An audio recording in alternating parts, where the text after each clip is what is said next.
for that we have each other. And we will rise, we will rise, we will rise. Oh, we'll rise. Mountains, bring it to its feet. Move mountains, and I'll rise up. I'll rise like the day. I'll rise up. I'll rise unafraid. I'll rise up, and I do it 1,000 times again.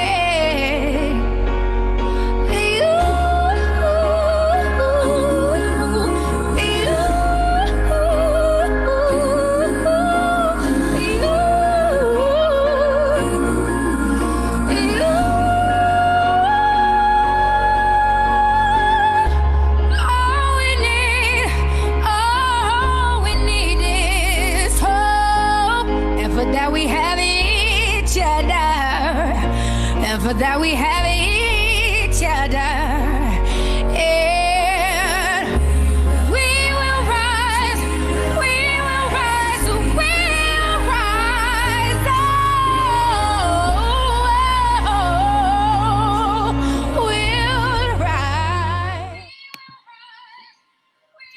Wow, I got a bit flustered then. I was unsure whether it was actually live or not. So got a really panic-stricken Pete Yarwood there in the top right-hand corner, and you might have experienced a staggered start for the live.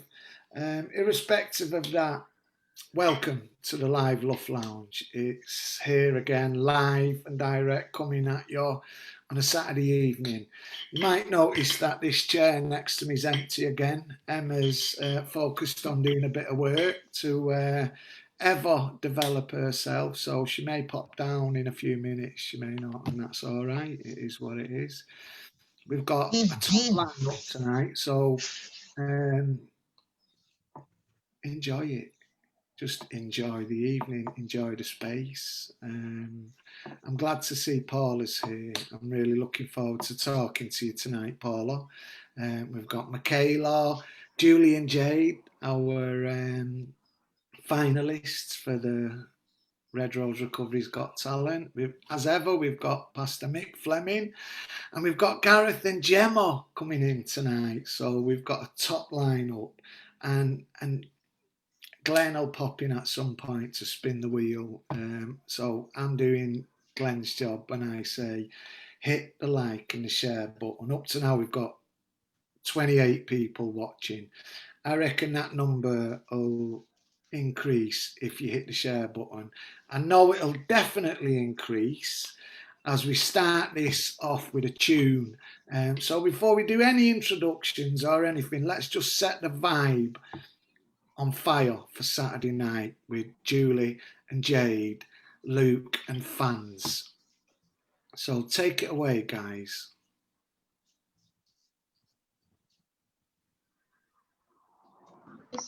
On mute. Hello. Hello. So we'll just dive straight into a song then. Yeah. And this is for all the women out there that have suffered some physical abuse. We'll start off with something really depressing. Keep it light, Julie. No, it'll be good. So we only did this today, so ready.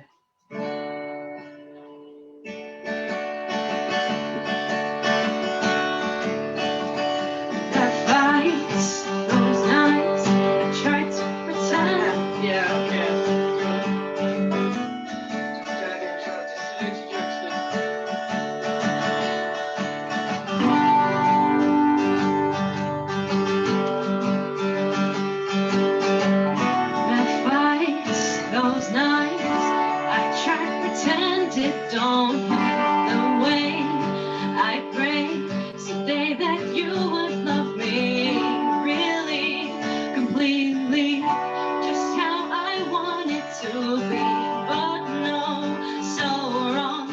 Can't believe I stayed so long. You hit, you spit, you split every bit of me, yeah. You stole, you broke, you cold, you mocked, a joke to me, yeah.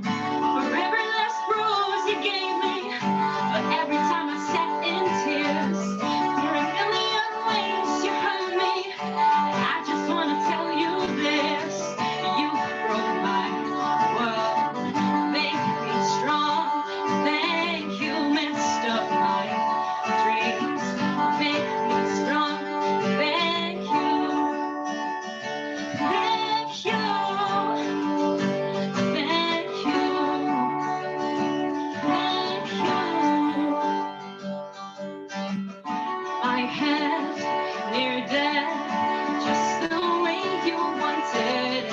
My soul stone cold, 'cause I'm under your control. So young, so dumb, you just want to make me succumb. But I understand, to make yourself feel like a man. You hit, you spit, you split, you're every bit to me, yeah. You stole, you broke, you broke, you're just a joke to me, yeah.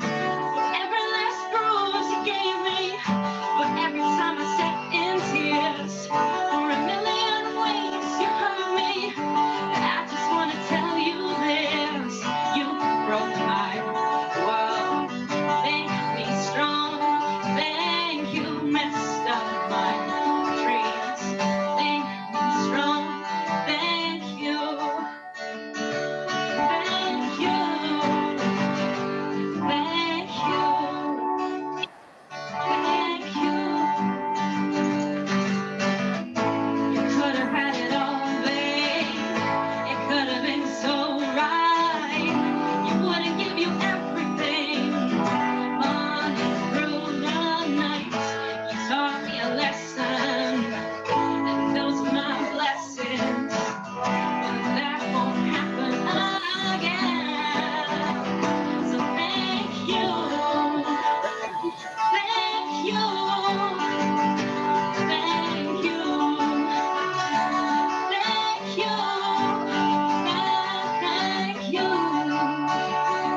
thank you, every last bruise you gave me, but every time I sat in tears, for a million ways you hurt me, I just want to tell you this: you broke my world, make me strong. Thank you, wisdom, my dreams, make me strong. Thank you,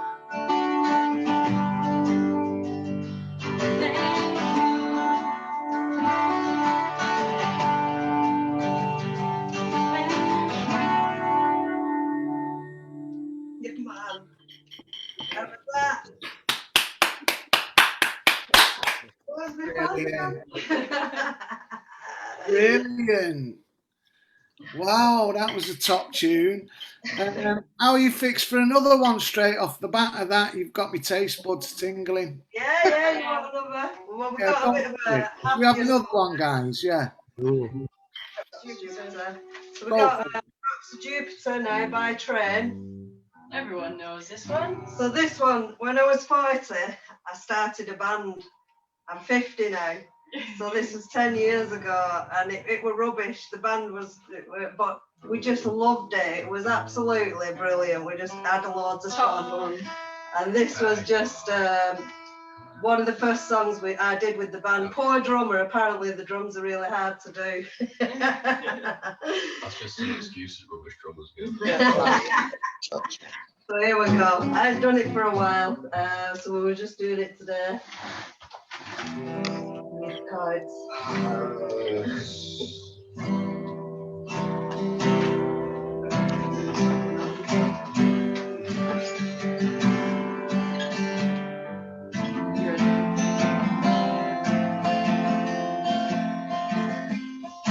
now she's back in the atmosphere. atmosphere drops to Jupiter in a hurry.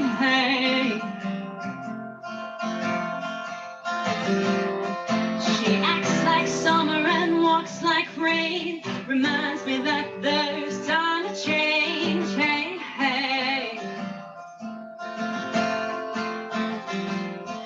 Since her return on the stay on the moon, she listens like spring and she talks like June.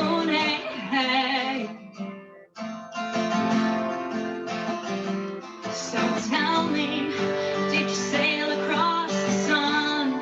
Did you make it through the Milky Way to see the light so faded that heaven is overrated? Tell me, did you fall from a shooting star on without a permanent scar? And did you miss me while you're looking for yourself out there?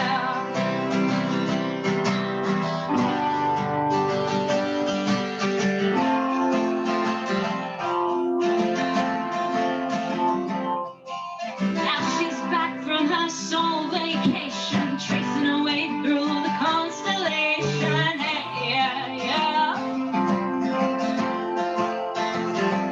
She checks out Mozart while she does Tybo. Reminds me that there's room to grow.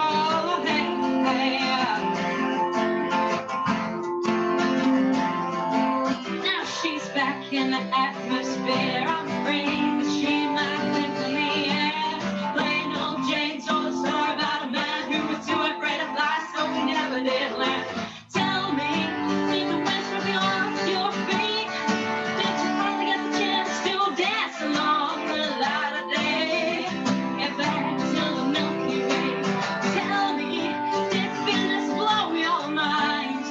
Was it everything you wanted to find? Did you miss me while you're looking for yourself out there?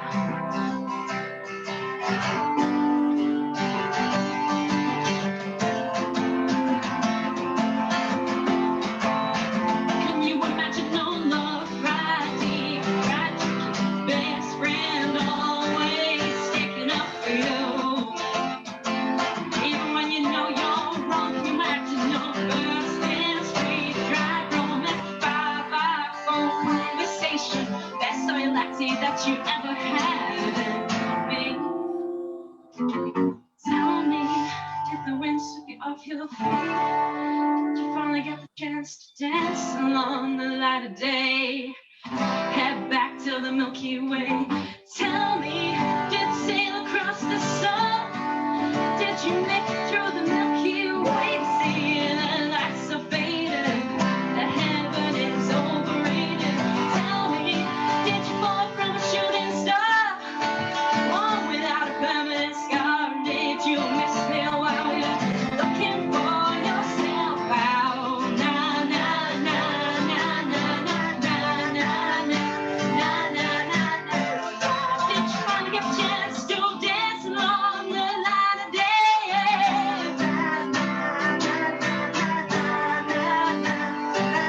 Did you fall from a shooting star? Fall from a shooting star. Na na na na na na na na. You're only looking for yourself out there. Brilliant. Oh, well done. Yeah, nice one. Well done. The heat's off me now because Jade and Luke are going to do theirs. So I can chill now. Well, thank you. You're going to stick around, aren't you, guys? You're going to stick around, and we'll have a chat with you shortly because I know Jade's got a little social enterprise, or she's got a little. Yeah. and we'll So come back my to- business is JD Bark. I sell smiles. I smell little gifts. Sell, not smell. I sell little gifts that just like that'll help anyone out. They're affordable and there's something to make you smile. And it's a local business that I'm just trying to work on myself because I'm like a lot of people out there that they don't know where to go. So I'm trying to make something of myself that I can really be proud of. And you can find me on Instagram, Facebook, Twitter. You just search JD Bark online and you'll find me. Brilliant. And what type of things do you sell, Jade? So I sell, it's mostly needle felt animals. So I do like foxes, elephants, that's a new one, cats, anything. I can do commissions if there's something that's not on there that you really want. I can easily pop them up for you. I sell my own artwork if you want to check them out. And if you want anything, I'm recently doing, I'm trying to work on getting like a commission for a book. So that's coming out for, but yeah, that's my business. Okay, because tonight is about community then, I'm just going to throw that open because I think as a community we've got lots of talent and some of it's untapped, the potential that our community holds. But Yeah. if we create a space where we can share those talents, those gifts, those networks, those relationships, I think we can pretty much help each other out. And Yeah. I do know that we've got access to people who know how to. I mean, if I wanted to write a book, I could pretty much write one, but I probably wouldn't know how to get that to market. Yeah. Is that something you were doing? Is that something you know how to do? From which perspective? From your perspective as a book writer, or from a perspective of a book producer? Well, from your perspective of someone who's looking to do that in the future. So my perspective is that I'm trying my hardest on making something that like really shows who I am. So I really want to make people happy, and that's what I like make my stuff to go against. But my main thing is like I'd love to work with other people and probably like help each other out in any way. So if I can help someone else to get attention on their side, I'll happily do that. And it's all about working together because, like I mentioned before, it's not what you know, it's who you know. So that is it a girl that's writing the book and you're doing the little animal part? Oh, the book. Yeah, I'm working on, not official. Right. And, Yeah. So I'm just thinking straight off the bat, I know we've got really good connections with Tony and Paul Husband, so I'm just going to drop their names. Paul Husband said he's going to do some photography for us for free, but Tony used to be not the chair, he used to be a trustee for Red Rose Recovery, and he's a cartoon illustrator who's got some great connections with he's brought out quite a few books and he's a well-renowned cartoonist. That's amazing. And it's things like knowing people who know people. So Tony was telling me a story one night where he'd asked Stephen Fry to tweet his book. Stephen Fry said, in your website handle the amount of hits that you're going to get when I tweet this, and Tony was like, well, we'll give it a go. Yeah. And so it's just, I suppose, tapping into those relationships. I don't know if they're watching, but I do know that Bev, our commander, Bev speaks really highly of you guys. So, anything we can do to... We'll have to do a special thanks to Bev then for all the support. Yeah, shout out to Bev and the crew who are behind the scenes, making space happen.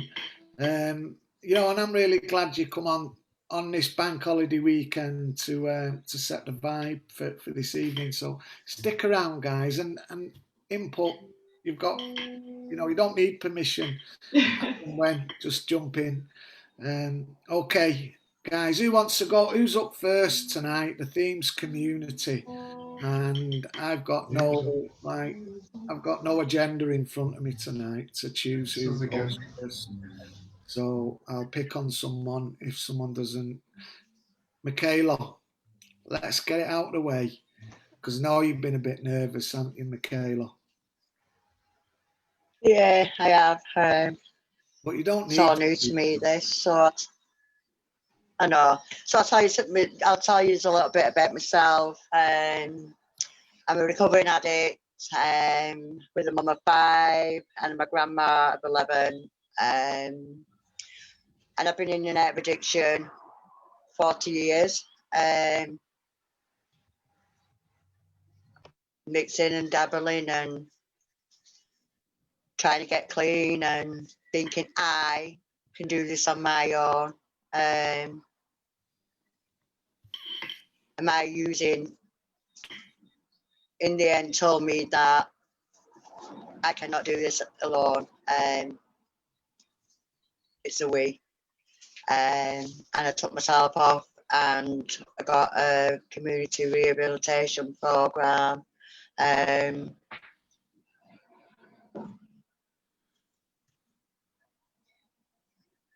it was tough, it was intense, because it's all about breaking that person down and building them up, and I wasn't prepared to give my stuff away to random strangers, but I did. Been through the social services system, come through domestic violence, not just the physical, the mental, the sexual of it all, and hit a lot of rock bottoms. I don't know how many times I've had a relapse. I don't know how many times I tried to get clean, but every time I got clean, I couldn't stay clean.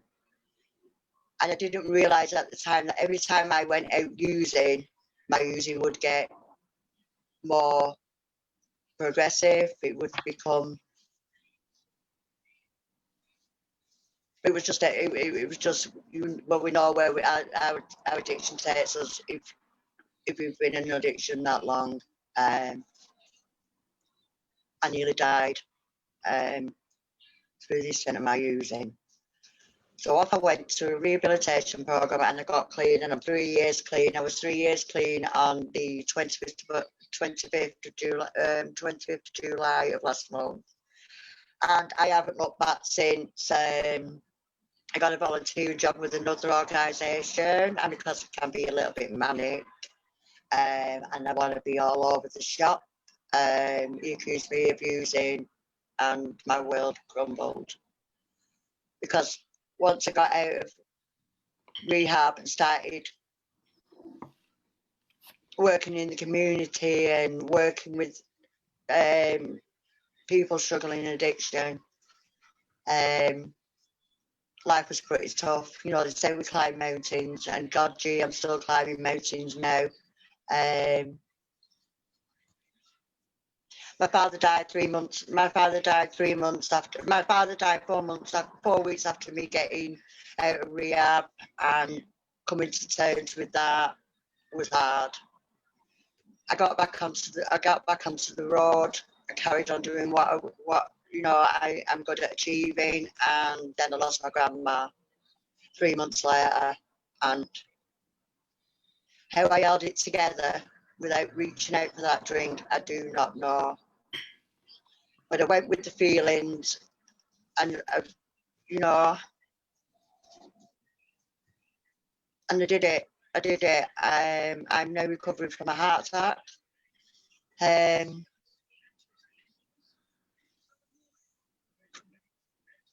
Yeah.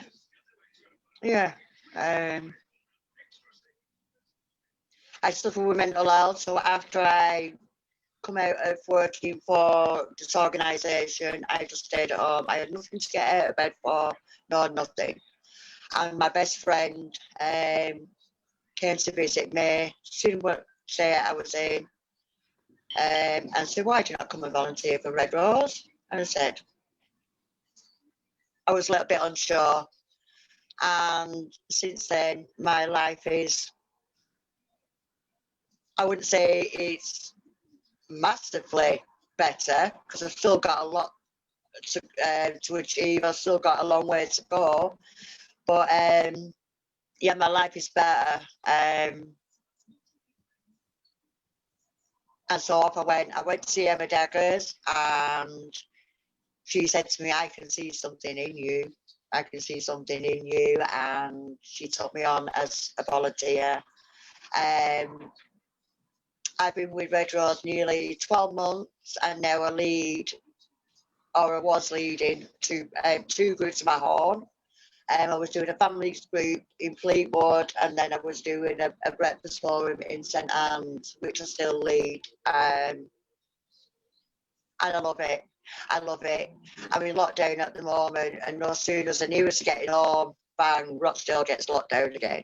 So at the moment, I'm just communicating with people on Zoom and connecting with people in the place where my mum lives and my family, but I just can't wait to get back out into that community and work along my work buddy Lorna, and let's just bring them all in. So I just want to say a massive thank you for Red Rose Recovery for believing in me and giving me the opportunity to work alongside you and maybe hopefully achieve a little part-time job out of it. So thank you very much. Recovery is not easy, but you know, when people are saying that you're a useless addict and you'll never change, well, this person's changed after 40 years. And I'm transitioning. Every day I'm growing. Through Red Rose, my confidence is growing. They've given me a voice and I ain't afraid to use it. So, yeah, Red Rose, watch out. Thank you very much. Thank you, Michaela. So we are going to give you a fearless speaker badge. So we've got little badges and they are colour coded from bronze, silver to gold and platinum. And there's a criteria. So you've now got your bronze speaker boot camp, and that'll be winging its way to you through Kevin. And Kevin will make sure Lorna gets it, and you're on your first rung of the fearless speaker journey. I think it's great that you face your fear, you know, and come on here and get brave enough to be real and vulnerable. It's a really beautiful thing, and you know, you are getting so much love from the community, Michaela. And I'm not surprised because there's some real foundations been laid over there in St Anne's. And you guys have been chipping away at it for the last 15, you know, well over a year. You've been laying those foundations. You know, and I think as far as a job, you know, what's to say that can't happen? You know, I think you're doing all the right things, and keep speaking it out. You know, the more we are clear about what we want, the more it enables other people to help you achieve that goal. Because you're specific, you're getting specific, and I think anybody who's specific about their goals, you've got something to aim for. So nice one. I've been hearing something. And I could do it with you guys. Well, and vice versa. You know, we need each other, don't we? Yeah. Yeah. And I know you've got your little wing commander there who's writing these comments here, you know, hooking all the other people in. Big love to Lorna. And I think, Yeah, you know, I'm hearing some good things that are coming out of St Anne's, particularly around art. You know, and if we can tap into that artistic creativity to somehow generate an income that can then sustain it, I think, you know, that money as a recovery infrastructure organisation will just get rolled straight into employment. Which I think, Peter, once we go back into some kind of normality, what I do when I suffer with mental health, I've actually started doing painting by diamonds, which is some kind of art. And this is what I'm doing at the moment. Well, I've just finished this one. and I've done a lot, and this is what I've just finished at the moment. Wow. Family. Go on, say that again. Read Families families are like branches on a tree. We may grow in different directions, but something remains as one. I'm doing a serenity prayer one. I've done about 14. Okay, so I think it would work in a heart group, maybe in some kind of, I don't know. I do, and I think, you know, it's things like that. If we can start capitalizing on that creativity to generate income, and then push that income forward. I mean, I'm just gonna put a pin in that conversation, but we're gonna pick it back up, because the next guest, Gareth and Gemma Gardner, have probably got a lot of experience when it comes to taking their passion and wrapping a business around it.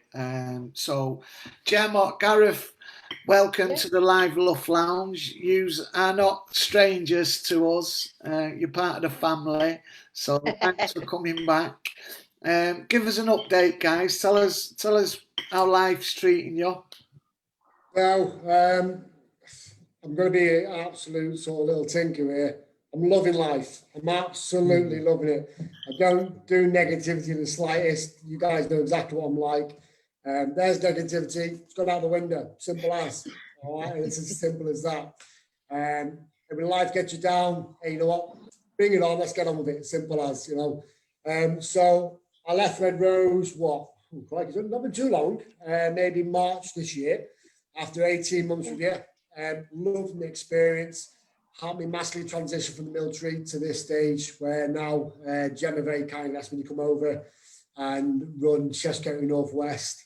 So that's what I do now. I like to say I'm a big boss, but I'm not. Hence me having Gemma sat next to me, because she's actually under the table kicking me right now. So that's what Gemma does. But no, so that's what I do now. We deliver food to the vulnerable. We went over to deliver food over to St. Anne's. Walter Lyons House was out in the bay. We were living with different organisations. Crikey, what else are we doing? We're doing food for the elderly and the vulnerable, where we're delivering hot food, and there's other organisations who do it, but they charge ridiculous amount. We'll charge £8 for a meal, 3-course meal as such, and there you go. You're getting a hot meal to your door, and every single person is coming back and saying thank you so much. There's no other organisation that does as well as we do. Slightly biased, I'll agree with that. However, we are extremely proud of what we produce as a team. So, yeah. For us, I think it was very much the fact that when the restaurants opened back up, a lot of people couldn't get the deliveries anymore because they were so focused on the restaurant. And we had a conversation, didn't we? And what we realised is most of our clients, the vulnerable and shielded, it's actually their loved ones that are sending us to them. So some of the ladies that we have got dementia, and one of them in particular, it's her nephew. She's only got a nephew, but he knows that we're there 12 o'clock on the nose every day. And we ask a couple of questions. How are you feeling? And do we need to get you some cat food? And that's all she needs to pick her up, as well as a warm and hot food. Yeah. So, yeah. Really happy, really good. So you've took a passion to cook food and feed people, and you've made that into a business, haven't you? Well, in a way, Peter, we don't know about catering. We're not catering background in the slightest. We're both veterans. We're both ex-squaddies and so. Well, I'm a soldier, so you may be a squaddie. We've had that conversation before. But you know what? A challenge came. We noticed people lose life skill of how to cook, and it is a massive life skill. And being with Red Rose, I see even more and more individuals just didn't know how to cook a basic meal. Jen had the passion of helping people. She wanted to go to schools, teaching kids how important it is to have a breakfast. And teaching parents, your child can have breakfast for about £3 a day. No, less than that, wasn't it? It's £4.50 for 28 days. There you go. You know, £4.50, 28 days worth of food. It was a flapjack, but it's going to give you the calories, the nutrients, everything that child needs to focus on learning and better their future. So Gemma's passion there, the life skill, the military background, everything else was kicked into play for, you know what, there's a challenge, let's have it. So that's what we did, drove at it. And we've got a great team behind us, don't get us wrong. And we've got some really outstanding chefs. So yeah, we're really proud. We launched the CIC, our community interest company. We only launched that 2 months ago, and we've had to launch that. It's called Growing Lancashire.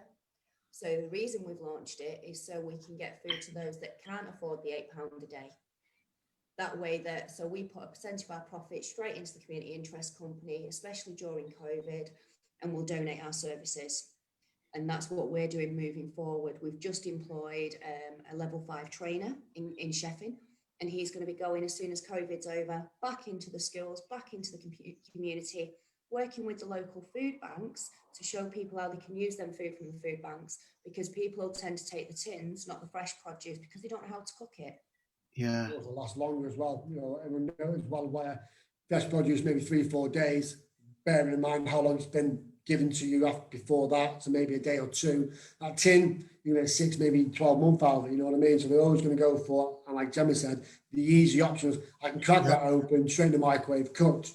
You're not getting any nutritional value that way. You know what I mean? You're also not learning life skill, you're not pushing, you're not stretching yourself. You're nice, that comfortable little bubble, kitchen, microwave, straight back to your sofa. You're not going, okay, let me venture out to the corner shop eventually. Let me get my cover on. Let me go and stretch myself. Let me go to the food bank. Let me test what I don't know. Let me test myself. Let me educate myself.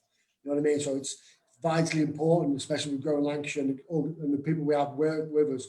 We have out in the bay working extremely close with us and helping the community there. And as I say, we delivered yesterday, the day before, food over to Walter Lyon House over in Lancaster, supporting individuals over there. So it's so important. Its community is massive. You've got to. I think COVID's taught us massively. Without standing shoulder to shoulder with partners, you're going to fail. You're going to crumble. You know, you've got to get your troops behind you as such, and get everybody working together. It's so important. The life skill of cooking, totally. With regards to what Peter said, though, with the businesses. So when I left the army, I ended up being a business consultant, not by choice, and it was for Lancashire County Council. So it was working with startups. And what I did learn, Michaela, which is definitely something that I'd consider to anyone starting a business, you don't have to take a leap of faith, because the government actually backs you to open and start your business. They support you for 12 months. So while you're on universal credits, they can help you do what you need to do. So you're still getting the universal credits, but you're also getting the help to start your business. So take it step by step. Utilize what the government's giving us to support us to set them up, and you'll get consultants like I was in the past, helping you to go down on that journey. And that was how we ended up coming into the catering, because I helped 2 chefs who wanted to start their own business, and they've subsequently gone into Michelin restaurants, and you've come in to manage me and the business. Yeah. Is there a place for Red Rose? I want to come back to Red Rose. How's that work?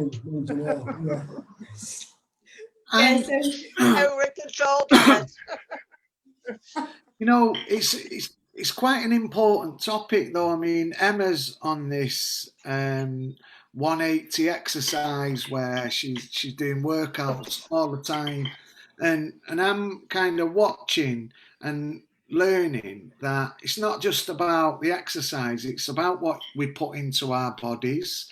And years and years ago, I don't think there was as much illness, because people cooked meals, didn't they? They didn't just get it full of, they knew what was going into the food, I suppose. Today you can eat food and not realise the amount of fat or the amount of salt or sugar.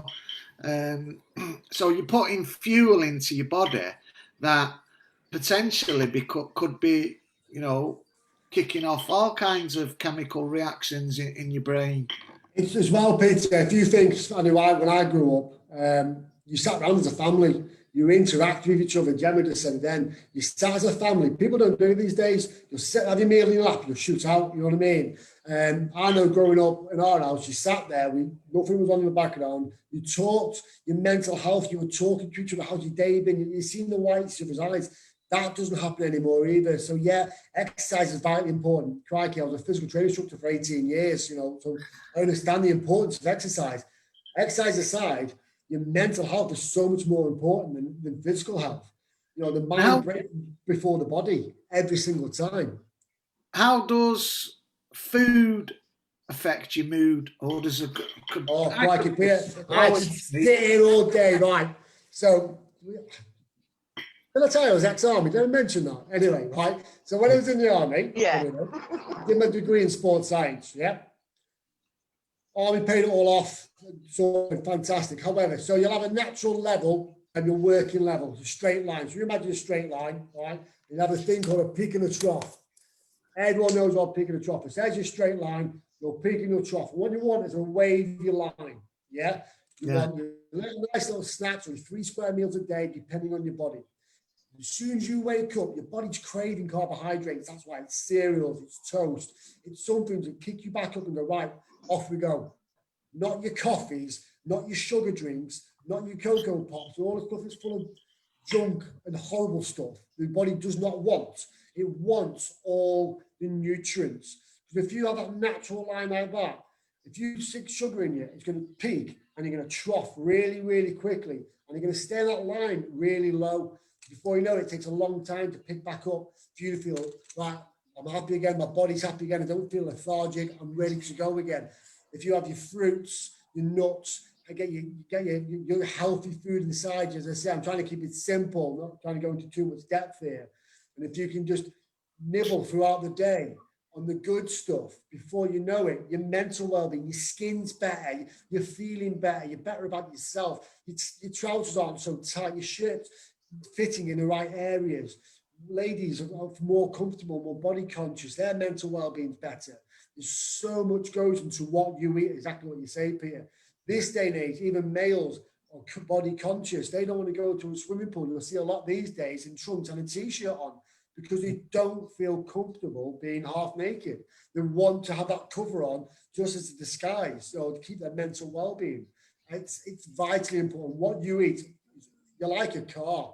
If you put rubbish fuel into your car. Gareth, here's the thing. I genuinely have to use my brain when it comes to, you know, cooking a meal, because I've got a few that I can cook. I know how to cook a few pasta dishes. There's a few dishes that I can cook, but there's some that I would really have to think about, you know, using fresh produce.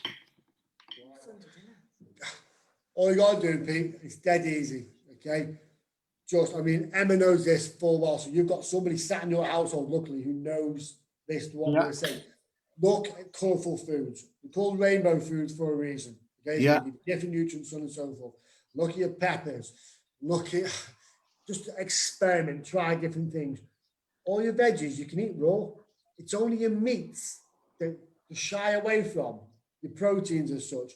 You can have, as long as you cook your pasta all the way through and give your protein, get your minerals, vitamins and minerals within your vegetables and your fruits, so on and so forth. You've got nothing to worry about. It may taste absolutely revolting, but I guarantee your body's like, thank you. You will even go to the toilet better, so on and so forth. Do you know what we need? We need a recovery chef, don't we? Someone who can say, right, I'm going to do a few blogs and I'm going to teach you how to cook food. A YouTube group or a Zoom group, dead easy, using. What I said to Oscar contacted me a few days ago. I've got a lot of time for Oscar. He's a great man. Got a heck of a lot of time. Oscar. Yeah, he's absolutely phenomenal. He contacted me the other day. He said, right, we're going to do a LUF, hopefully in the middle of Lancaster. He said, how are we going to do it with food? I said, tell you what, I will donate, well, Chefs Getting Northwest will donate X amount of food for you. We will sit there and give you the food. Social distancing, so on and so forth, not a problem. But I want to get to a stage where we sit there with a food bank bag, put it down, go, right, guys, this is how you cook the food you're getting. This is exactly These are the foods you're getting. I'm not going Sainsbury's or Wakefield. It's got to taste nice, though, hasn't it? Yeah, it's simply to taste nice. You've had the curries, Peter. I have, I know that, yeah. And Unfortunately, the nutrients in that curry that we did, the vegetable one with the chickpea, had everything you needed in order for you to stay on that steady line. yeah. And everyone kept going for that, especially the non-veggies who wanted the chicken. They then quickly went across to the chickpea, which was interesting. Every time we've done it at the LUF. Yeah, I know, but honestly, I miss it. I do. I miss it. Okay. What we'll do, you give us a time and a place. Once everything's come back to some form of normality, we will stick 1, 2 of our chefs and we will show you how to cook, and it will taste nice just from the ingredients you get given from food banks, so on and so forth. Well, nothing else why to not? Why not do? This is just a thought, but if it was me, I'd be up for it. Because every week now we're going to roll these meetings out to different localities. So maybe when it comes to the north, instead of it, doing a community thing like this, it's just a thought, why don't you do right, this week we're going to live stream how to cook a rainbow food special. You're on. That'd be good, wouldn't it? That'd be good. What we'll do, Peter, though, it won't be a rainbow food special as such. It'll be a food bank special. Teach guys to cook with the food they get. You know what I mean? There's no point showing them how to cook, like I say, expensive foods. Don't waste money. Really don't waste money. You know what I mean? You can get your nutrients. Cheap and cheerful. Yeah. Because don't forget, we're still doing, Peter, on average about 600 desserts a week that goes out to the Egg Cup project in Lancaster, and they run a food club. So we do their desserts for them. So even though I don't know what they charge, we donate most of our times and everything to it, and it's always restaurant standard desserts that we're sending out to people that normally couldn't get to the restaurants through Egg Cup project. Well, if they don't do a live stream, like of a weekend, a live LUF Lounge cooking food, let's do one anyway. I think it'd be good fun because you've got your own kitchen, haven't you? We've got enough of them. We've got 1 or 2. We've got a couple of restaurants now, so yeah, we're doing all right. So yeah. Right, let's make it happen. I'll come with the GoPro and we'll live stream it to YouTube or something. We'll have some fun. And we'll feed you. Brilliant. All right, guys. Tell you what we could do, Peter, just an idea. Go on. Why don't we tell individuals the ingredients we're getting, and then individuals from LUF or from the Red Rose Recovery community can get these ingredients, sit there, as we're live streaming it, they can cook at the same time in their kitchens. Yeah. How's that sound? That sounds better. I've got one better now. And what we can do is then say, we'll invite them on screen, because what's happening, I've got the stream now on Facebook. And what happens is it says, I don't know, Lizzie Non-Jira is watching you, bring them on camera. So I think if I click that button, she'd come on camera. So we can do some of that, can't we? We can say, right, if you've cooked it, prove it, and we'll bring you on live. Yeah. Okay. Definitely. Thank you very much for sharing that, and we will hold you to that, so let's make it happen. Yeah, either Oscar and the North crew, or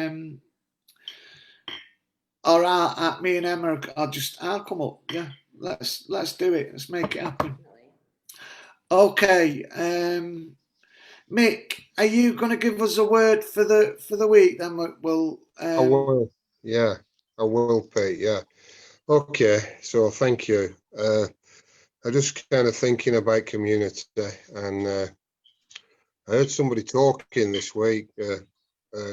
Two people in recovery, and they were saying things like they've just got to avoid negative people. They've got to avoid certain situations and certain places, and then everything will be all right. And I'm listening, I'm sat there, and I thought, good luck with that. good luck with that, because it ain't going to happen. You know, there's negativity everywhere you turn. You can't avoid it. And I thought, blimey, so me and my Paul have had a really tough week this week. It's been a really tough week for us this week. But we're not actually negative. And I thought, right, what's that about? What's the God thing about there? So we're kind of reading a bit of scripture. So when I say scripture, I just mean a bit of writing in the Bible. And I'll just read it out, and then I'll kind of finish off and I'll sum it all up. So this bit is from the Gospel of John. So John is the closest friend to Jesus. So he's like, they're like that, you know, they're close mates. So this is what Jesus says, and John wrote it down.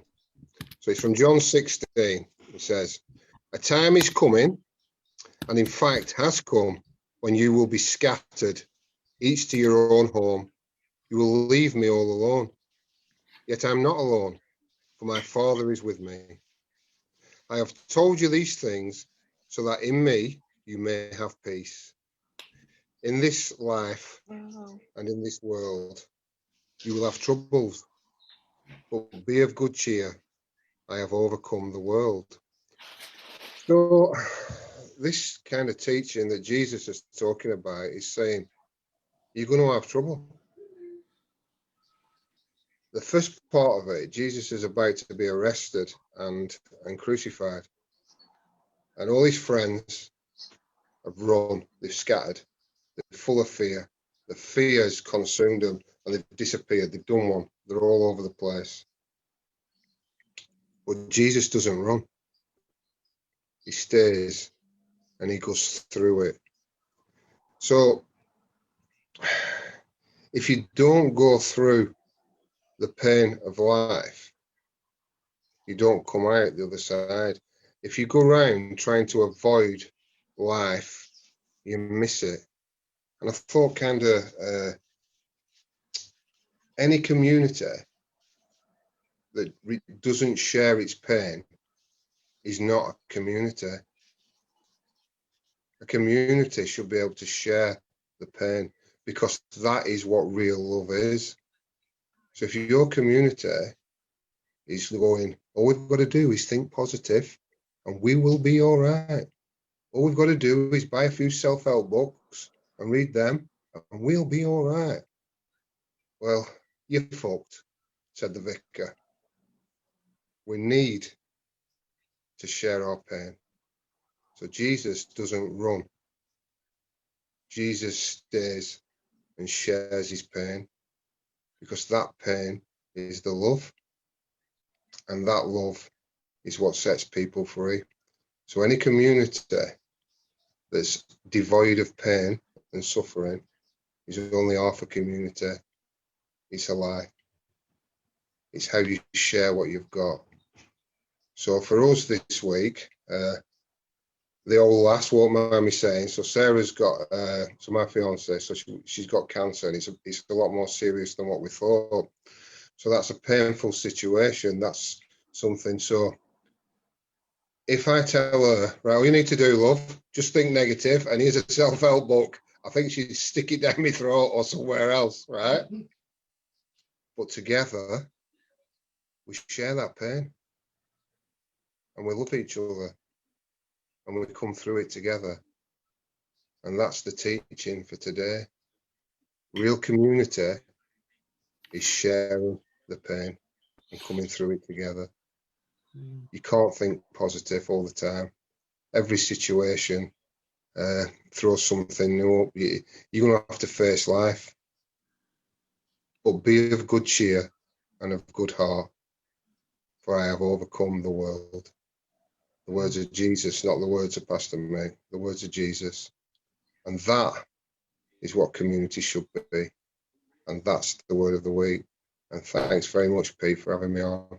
I absolutely love you to bits. I think you do some great stuff. Thank you. Thanks, Mick. It's you can't escape, can you? Adversity in life, it finds you, doesn't it? And often when I look back, not when I'm in the middle of it, it's different when I'm in the middle of it, but when I look back, there's always been a higher purpose Yeah. to that adversity. Yeah. And I think, Pete, when we share it, that's love. That's what love is, because we're not pretending. We're being truthful, we're being honest. And when we share it as a community, something special happens. That's where the healing is. That's where the love is. You know, it's when we pretend that we're just all right, we're going to sail through, and we've got it going on. That's when we fail. You know, and the teaching that, you know, I mean, I'm a Christian, obviously, you know, got this from me, that's what I'm saying. But the teaching of love is that we go through it together. There's like this perverse lie that we buy into, though, that if I share my vulnerability, somehow I might get punished for it, or I might. So I'm not going to share it, and then by default, you lose the ability to tap into the real source of power and love. Well, I think you're right, Pete. I think they misunderstood. So, if from a Christian perspective, right, from a Christian perspective, that it doesn't work that. So, what happens is that a Christian who believes in God and follows this way that I'm talking about would actually, when the pain comes, he thanks God, or she thanks God for the pain, because we've learned that this is us being made right. We're being made right. So our God loves us so much. He shows us in our hearts what's wrong with us. And it's us being made right. And we are absolutely ecstatic when we're convicted of the things that are wrong with us. We're ecstatic, and you know, the joy doesn't go. The joy stays, you know. And that's the truth. So people say Jesus died for my sins.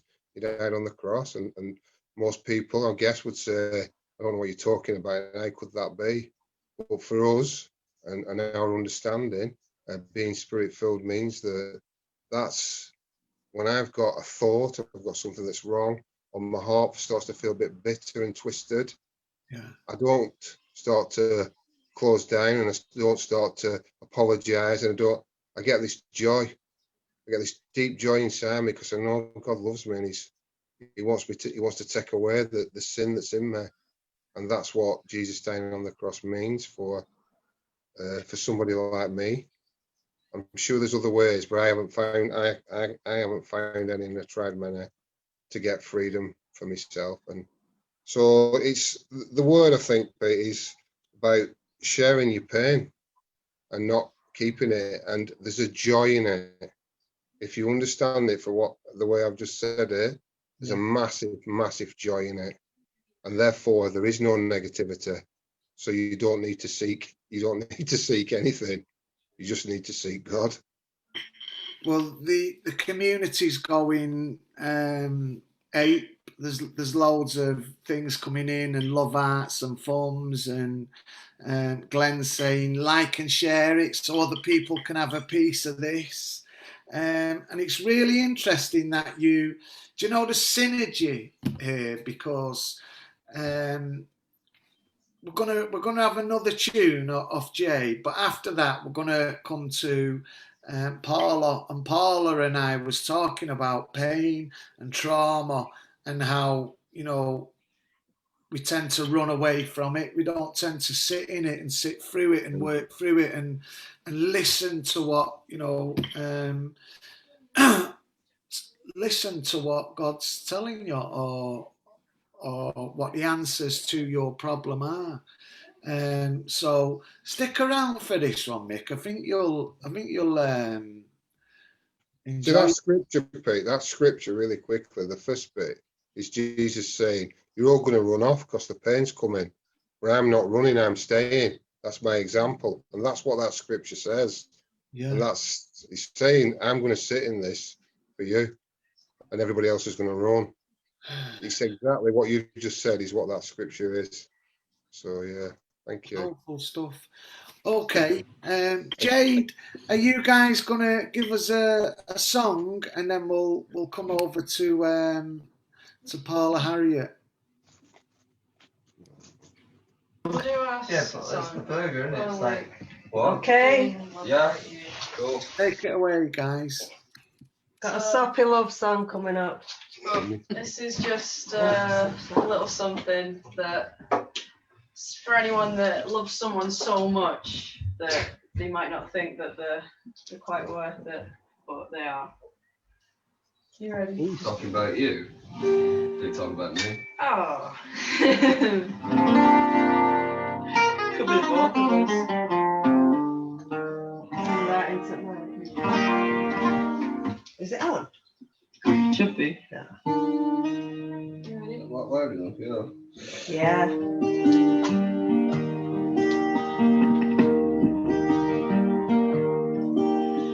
If I could begin to be half of what you think of me, I could do about anything. I could even learn how to love. When I see the way you act, wondering when I'm coming back, I could do about anything. I could even learn how to love like you. Love like you. Love like you.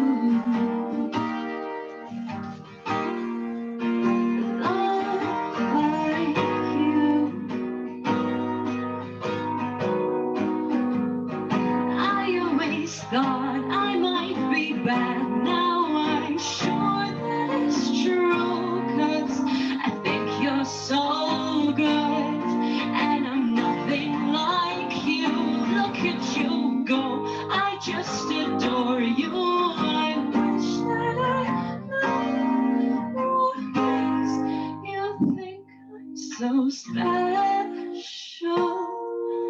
If I could begin to do something that goes right by you, I could do about anything. I could even learn how to love.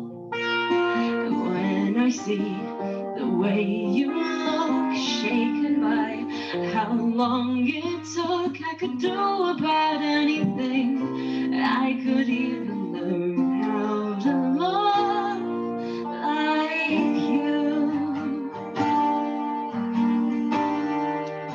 Love like you. Love like you.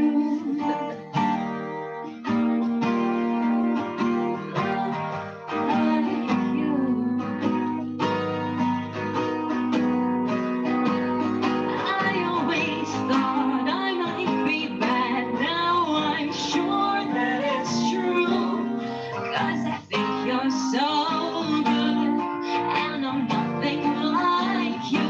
Look at you go, I just adore you. I wish that I knew things you think I'm so special. If I could begin to do something that goes right by you, I could do about anything. I could even learn how to love like you.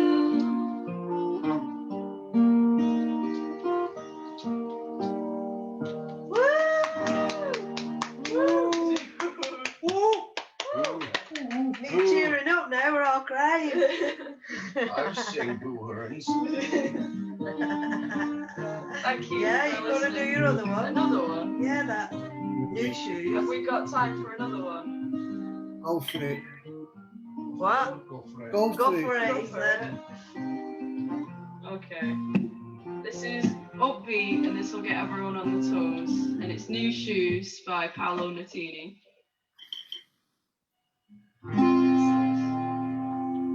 Ready?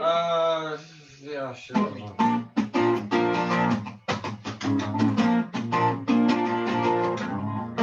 Woke up cold one Tuesday. I'm looking tired, I feel quite sick. I feel like there was something missing in my day-to-day life. So I quickly opened the wardrobe, pulled out some jeans and a t-shirt that seemed clean. Topped it off with a pair of old shoes that I ripped around the seams.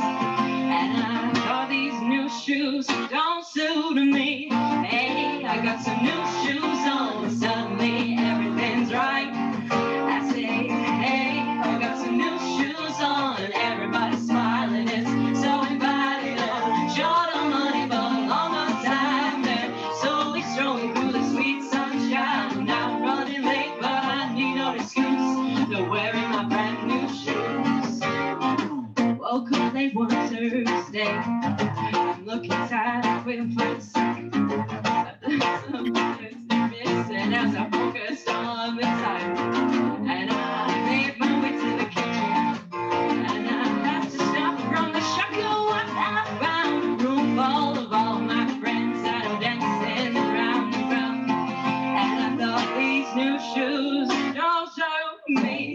Hey, I got some new shoes on, and suddenly everything's right. I said, hey, I got some new shoes on, and everybody's smiling. It's so inviting, no, short on money, but long on time. Go slowly strolling through the sweet sunshine. I'm running late, I don't need an excuse to wearing my brand new shoes.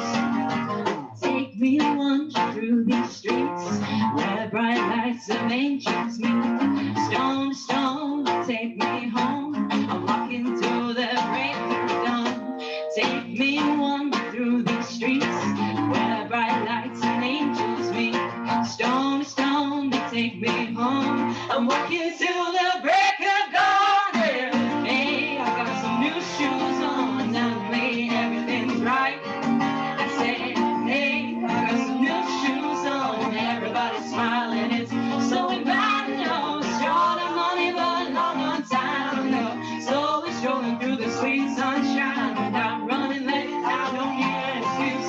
I'm wearing my brand new shoes one more time. Yeah.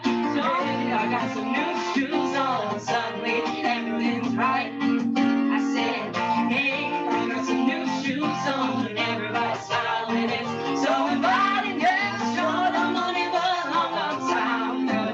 Slowly strolling through the sweet sunshine, and I'm running late, and I don't need no excuse to wearing my brand new shoes. Thank you very much. Brilliant. Brilliant. Thank you. Brilliant. Glenn. Yes, about time. I've been trying to come in for a few because there are a few comments coming in from the community. So before we go to Paula, I just want to give a couple of shout outs and a couple of questions as well. So I'll do the shout outs first and then I'll come to the questions and give, because there's a few different questions to different people. So Scott Parker's in the house with Terry Hughes saying he's doing his bike ride. Terry was on last week doing about his sponsored bike ride, so give a lot of love for Terry. Scott Parker, Gareth, he said he's taught you well, so a lot of love there from Scott Parker. A shout out to Julie Cale as well. I spoke to Julie today. She was one of our winners from the Wheel of Fortune. I think she's won it twice now. And she's on the show tonight, and she's saying that she's been struggling, but she's 90 days back in after a relapse. So she's in a good place, and there's been a lot of love from the community for her. So I'll give Julie a lot of love. Donna Feeney to Mick. I think Mick's gone, but love your words, Mick. Joe Duffield is saying, where's your partner in crime, Pete? She's pottering about. She's got some jobs some deadlines to hit. So I'm all on my lonesome tonight. We're here, don't worry. We're here, don't worry. Gareth Lorna's putting a lot of stuff on the comments saying she's got a lot of people in St Anne's that could do with your help. So is she okay to have your number?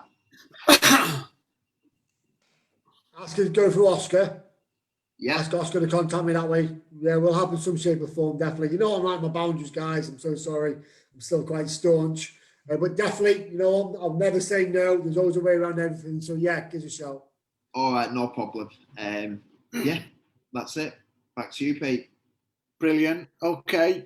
So Julie or Jade even, send us the link to your website, you know, where we can plug it through Facebook, because I'm just thinking, you know, if some of the viewers are interested in supporting you in your enterprise and want to get involved, they'll need to know where to look. So Yeah, if I'll send that over to you. ping it over to us, and we'll get it promoted. No I worries. think you're great. I think I'm watching you bloom before my very eyes from when you performed just a few weeks ago to now. You really your confidence is going through the roof, isn't it? Well, it's all a bit of fun, isn't it? And I mean, I think Yeah. I'm confident here because like of the friendly environment that you've got going. Like everyone really wants to help each other, and if I can like bring a little bit of joy as well to the amount of joy that you're already bringing, that's brilliant. Honestly, I am. When it comes to the lockdown, in the lockdown, I'm the most self-conscious person going, and you nearly got me up dancing and singing. And that would just be horrendous. You know, it'd be one of them cringe moments because I'm tone deaf. But yeah, thank you. No Okay, guys, I've been waiting for a few weeks to get our next speaker on, Paula Harriet. Welcome, Paula. Hello, everybody. So tell us what you do, because we've known each other for years now, haven't we, Paula? We have indeed. Yeah. Tell us a little bit about what you do. So, yeah, I do know. Can you hear me, Pete? I can hear you, but there's two things. There's Paula in her role as the Prison Reform Trust. Yeah. There's also Paula, the force for good, and I want, you know, I'm greedy me. I want to hear from both of them. I think they're both one and the same person, though. So I think that your professional and your personal lives somehow have to synthesize and become a oneness in order to step into your real power. So I think that when we're fragmented mentally and emotionally and spiritually, when we're all in different parts of ourselves, we don't have the same force as when we can resolve the tensions between all of those parts of ourselves and bring them together in love for ourselves, forgiveness for ourselves. And that's how we become a more forceful person, or not even forceful, just a happier person who's more able to do service, because we're not necessarily trying to seek with the ego, we're more seeking with the heart. So that I don't know if that was an introduction to me or not, but I suppose it's about who I am. So I'm Paula. Some people will know me, and I have known Pete for many, many years. But my job role is I lead on prisoner involvement at the Prison Reform Trust. I'm a senior management team member there, and I've been working around how do we get the voices of people who are in the criminal justice system involved in policy and improving the system. And I've been doing that work, not just at Prison Reform Trust. Before that, I was head of programs at User Voice, and I was head of involvement at Revolving Doors. So I've worked in the major user involvement charities for the last 12 years, and that journey into that work came from a period in prison when I got 8 years in prison for cocaine in 2004. So I've also had a long history as a drug user, so using drugs really from my early 20s till the point when I went into prison in 2004, whereas I actually came off drugs. So it took me to go to prison to actually stop. When I look at talking about my personal stuff, then Pete, is that prison was the place that I actually stopped and came to terms with myself, took a hard look at myself. So although I think it's a real shame that it took prison to make that happen, in some ways, talking about what the guy before was talking about, the deepest pain sometimes is the place that you get to know yourself the deepest. It was the deepest pain of my life to be away from, I've got 5 children, and to be away from my kids. So Michaela, I heard you talk about the kids as well earlier, you know, 5 kids, just being away from my children for 4 years. I thought it would actually kill me. I actually thought the pain of missing them would actually kill me. I didn't know, just if I'd have known what that pain was waiting up ahead, I would have stopped. But you know, I didn't have the foresight to understand that in the midst of using drugs the way I did. I thought that people came to your house for a cup of tea and a line of Coke. I didn't actually know they came for biscuits. So I didn't know it was tea and biscuits. I thought it was tea and a line. So it took prison to make me realise that I was completely in a mess.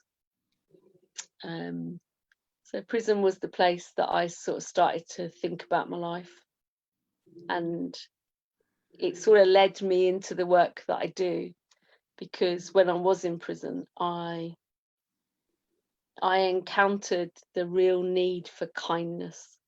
Like, I think if prison taught me anything, it's that kindness is a really underrated value.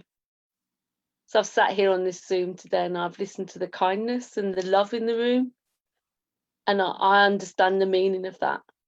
Like, when you really are in the darkest place of your life, kindness cuts through all the bullshit. Kindness touches you touches you. You know real kindness from fake kindness. Like, you can recognize it. You can see the fake helping, let me help you, when it's not really coming from the heart, when it's somebody's job. But you can feel the kindness that comes from, I don't know, somebody in jail saying, do you want, can I, you're hungry and you say, can I have them chips? And they go, yeah, take them off the plate. Or can I have half that orange? Do you get me? It's like that kindness. That's the real human connection that heals your heart and builds hope that you're not going to be in this place forever. So when you can't see the light of how you exit from where you're at, this kindness and other women in the prison, they're sort of like my soulmates for life, because of the kindness that they extended to me in that 4 years that I was away from my kids, when I actually thought that there were some days I wouldn't be able to get out of bed. There were some days when I thought that it'll be easier to end it all than to carry on through this pain that I'm experiencing right now. And there were dark days, especially when you phone home and the kids are that the kids are upset, then it's a bad place to live. But anyway, moving on before I bring the tone of the optimism down, going into the pain. But so I mixed. So when I was in jail, when I came out, I realized, like, nobody listens to prisoners. Nobody listens to what they're going through. Nobody cares about what they're going through. It's much easier. There's such a lot of judgment about people going to prison. There's such a lot of shame attached to it that we even don't want to speak out that much. Yeah. But I realised that until we do speak out about the waste of resources, the waste of time that it is for most people, the sort of long-term impact of it on us, we're not going to change the way other people view it. We're not going to change the system. And so that's how I got involved in doing like user insight work. So I felt like the only way I can make sense of what happened to me is dedicate my life to serving a higher purpose. And so being involved in the fellowship, for instance, you know, service is really important to me. And that's also, I suppose, a way in which I just got led into another path. So accepting that role takes you away from the darkness into the light, so to speak, and takes you into a place where you have meaning and value, and you can create an identity of love for yourself. Because I've come to understand you can't truly love another until you love yourself. You can't, if you're not a master of love in and of yourself, how can you love another person truly? You can't give away that which you do not master. Yeah. So I've come to understand all of this through adversity and sitting in pain.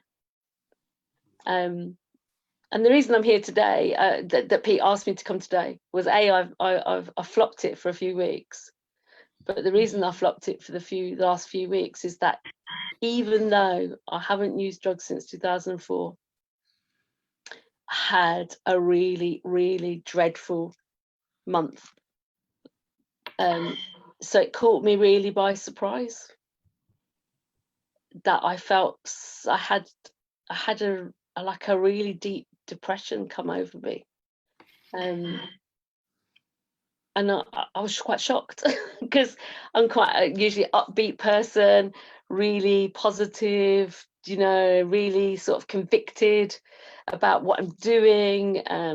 You know, I feel like over the years I've done so much work on myself, and I've really repaired relationships with my kids, and I felt like my life's in a good place. I've got a good job. You know, I'm well known in my sector. You know, you'd think like, oh, like everything's going well for Paula.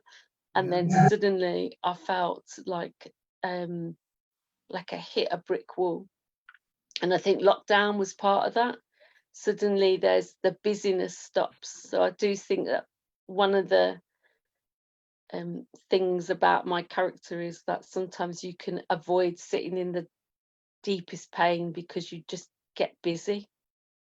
Because getting busy takes you away from it. Getting busy, you know, busyness, let's stay busy, let's go from one meeting to another meeting, let's run up and down the country, you know, let's just avoid dealing with the personal stuff that also is getting in the way. Because if you go back to what I said at the beginning, I do actually understand that the personal is political, the personal is professional. Like, you have to be at a oneness with yourself in order to do the best with your life and to deliver the optimum in service to another. So anyway, it's a long way round to say I had a really bad month, and it just caught me by surprise. And I started reading this book, so I'm going to show you. I hope you can see it. Can you see it? It's called Heart of the Soul. So it's by a guy called Gary Zukav. So I picked up this book in the midst of this really deep sort of depression, I think, and I started to read the chapter on anger, and I was telling Pete about it the other day. It said it gave a really good analogy about how we feel frustrated and angry, because I came to realize, like, what is this sadness all about? What am I angry about deep down? What is it that's really upsetting me? And Gary was taking me through an exercise that said anger's just the tip of the iceberg, and you've got to excavate underneath the anger.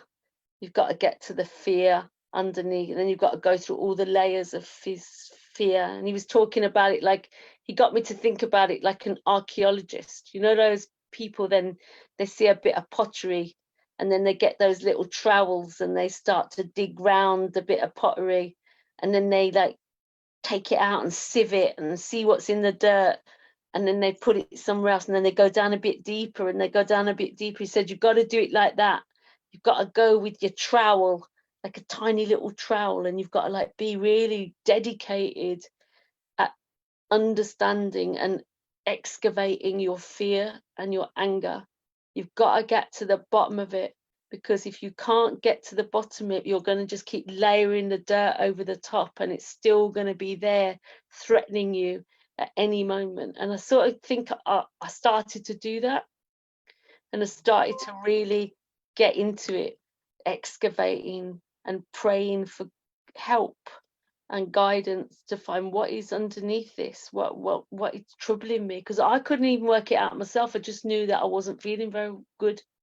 And this is a point in my life. I haven't thought about coke for a long time. And I rang Pete to say, oh, I can't believe I'm obsessing about it again. In a way, like, imagine it's like 16 years later, I'm obsessing about something that was my actual, took me to my deepest pain. But then I'm still thinking about it like it's a good thing. So it's like crazy. But I'm excavating and I'm praying. And simultaneously, so I'm doing all this work, trying to think what's coming up and trying to face it.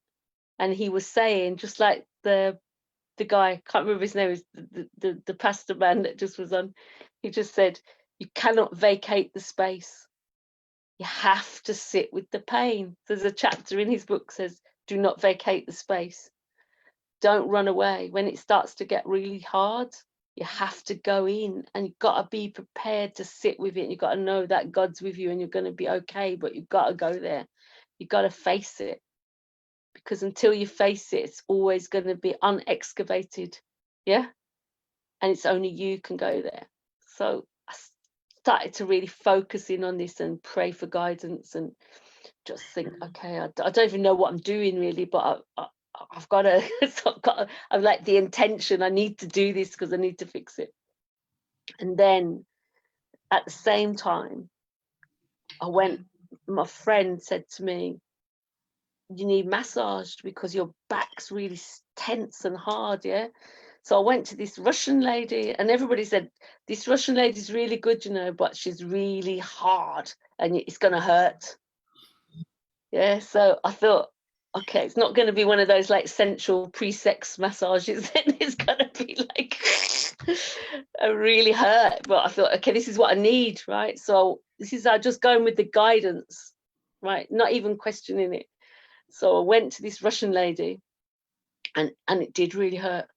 And she said to me, Paula, you've got real tension in your back, and your muscles are like so like not moving, that they're starting to knit together. And she said, the energy in your body is stagnant, like you're not growing. Something is stopping you growing, and then it's emerging, it's like manifesting in the way that your muscles are all stiff and sticking together. It's just like, you know, the life force that runs through our bodies and the flexibility of our muscles. It's like an energy, a spiritual force. And you know, like if you stay stagnant in a fear, then your body becomes stagnant and stiff and rigid. And she said, Paula, you've got to like deal with whatever's got. She goes, I don't know. She didn't know me really well. She goes, I don't know what is going on in your life. Yeah. But you need to release some energy. And she goes, I'm going to help you. And she gave me this massage. I thought she was killing me. It was so painful. Just like digging in my muscles. Yeah. And afterwards I felt a bit better. I went, oh, and she kept making these hand movements going. I said, I think, what's she doing? I could feel her like going, chomp, chomp. And she said, I'm getting rid of the negative energy. And then I went, oh, okay. That was okay. That was a bit better. And I said, can I come back tomorrow? Because I was thinking, this is really good. And she went, no, you can't come back tomorrow. You have to wait 48 hours to let whatever happens happen. So I'm still reading Gary. I'm still on Gary Zukav. Yeah, I'm doing the exercises. I'm still feeling like really messed up in my head. And then I went back about 3 days later and I had another massage. And then I went to bed that night. And when I woke up in the morning, it was like I was in a really bad place. That was the worst place. And I was crying.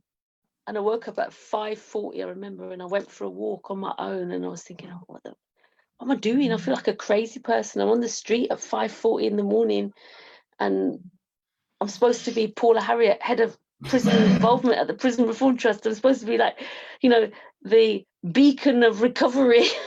Like the person who, you know, like everybody goes, oh, she's doing really well. I'm thinking, no, I'm a total mess. I'm like crazy person. I'm on the street at 5:40. Like, what am I doing? And then I went back to the apartment I was staying in, and then I woke my friend up who was in the next room. I said, I want to go home. We were in Zante. We was in Greece. I'm in Greece, like 5:40 in the morning, wandering around like a crazy person.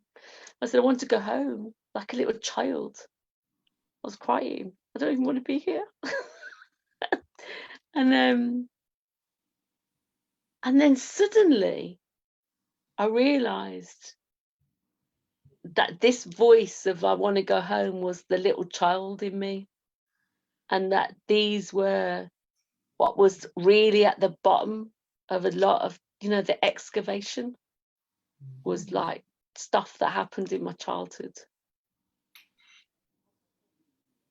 And I sort of like sat with it all day. And then when I went to bed that day and woke up the next morning, I suddenly understood everything.